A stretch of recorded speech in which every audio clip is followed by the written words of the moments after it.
As an immigrant Scot, I was pleased to accept President Halt's offer to present a brief history of our society this evening. The St. Andrews Society of Philadelphia came into existence as a consequence of the Jacobite Rebellion of 1745, when Bonnie Prince Charlie's army was defeated at Culloden on April 16, 1746. It was the last battle on British soil. The subsequent devastation of the Highlands led to a large exodus of Scots to the American colonies. Many of these immigrants were in dire straits, and so 25 gentlemen of Philadelphia, who were of Scottish descent, gathered at the Tun Tavern on Front Street in 1747 to organise a society with the express purpose of aiding indigent Scots, both men and women. This was done by the Society's assistants, or almoners. Our first president was Dr. Thomas Graham from Balgowan, Perthshire, who later became an Associate Justice of the Pennsylvania Supreme Court. We have had 2 presidents who were simultaneously governors of Pennsylvania. At this time also one of our members was David Hall, an Edinburgh printer, who was Benjamin Franklin's partner, and Ben was a frequent guest at society meetings. We claim to be the oldest continuously operating charitable society in the USA. The society met 4 times per year and still does. If a member failed to show up at a meeting, he was fined and the money put into the assistance fund, which, being Scots, was well invested. By the time of the American Revolution in 1776, 5 of our members were signers of the Declaration of Independence, and 2 signed the Constitution. The most prominent was the Reverend Dr. John Witherspoon, a lineal descendant of John Knox, and, incidentally, an ancestor of Reese Witherspoon, the actress. He was the president of the College of New Jersey, which morphed into Princeton University. Other signers were James Wilson, George Ross, whose niece Betsy was our flag maker, Philip Livingston, and Tom McKean.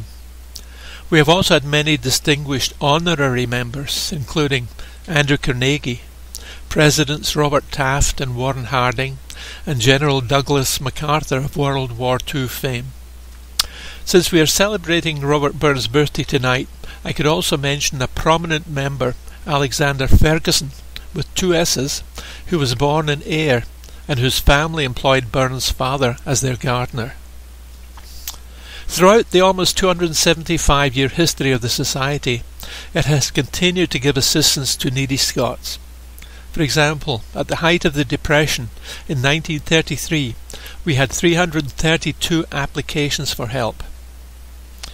In 1958, we started another form of assistance by sending students to Scottish universities for a year on generous scholarships, which have gone from $800 for our first student in 1958 to $25,000 each today for 7 students, 5 of whom go to St. Andrews, Edinburgh, Aberdeen and Glasgow, and 2 come from Scotland to the University of Pennsylvania and Drexel University in Philadelphia via our St. Andrews Foundation.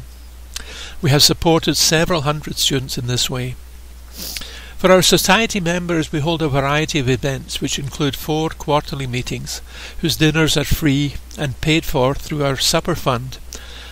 An annual dinner around St. Andrew's Day, November the 30th, a Burns supper in January, a ceilidh in the summer, a golf outing, and a service celebrating Tartan Day, or Scottish Immigrants' Day, on April the 6th, which was so designated by the US Congress in 2005. This is held at our Society's Monument to Scottish Immigrants at Penn's Landing in Philadelphia, for which the Society raised $750,000 and which was dedicated by the Duke of Argyll, Torquil Campbell, on October the 8th, 2011. So you see, we have a vibrant society whose membership is nearing its limit of 500 members and continues to flourish virtually during this pandemic. In closing, in the spirit of Robert Burns, I would like to recite a poem that I wrote for the dedication of our monument. It's called on Scottish immigrants. From Scotia's bens and glens they'd come, from manor, croft, or humble home. They stayed and sweated blood and tears, they gave their all and had no fears. Their achievements were the best, bar none, and so we laud them, every one. They came in droves after Culloden, the not-so-rich and the downtrodden, but, with an adventurous spirit filled, a country they all helped to build. They carved their way and left their mark on deciduous and coniferous bark. From north to south and east to west, the imprint left was of the best. To help them out in early days, our St Andrews Society banner was raised by 25 men of Scottish descent, filled to the brim with good intent. So, to any new immigrant in dire straits, such helping hand would them await, and Christian charity was extended until the breach was truly mended.